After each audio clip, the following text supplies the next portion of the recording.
La pétition a déjà rassemblé plus de 3000 signatures, non à l'expulsion de Lajoie et de sa maman, installée et parfaitement intégrée depuis une dizaine d'années en Belgique.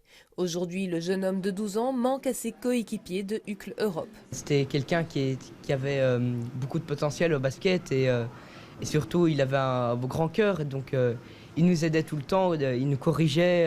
C'est un grand ami qui apporte souvent de l'énergie, de la joie. Et c'est un vrai copain sur qui on peut compter. Si Lajoie n'est pas présent aujourd'hui, c'est parce que sa maman, originaire du Congo, est dans un centre fermé depuis une dizaine de jours, mais sans son fils, qui n'était pas présent lors de son arrestation.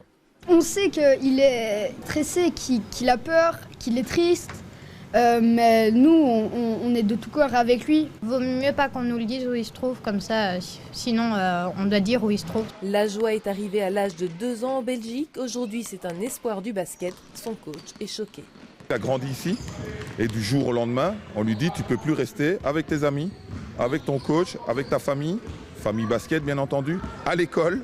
Tu dois rentrer chez toi, tu n'es plus le bienvenu chez nous.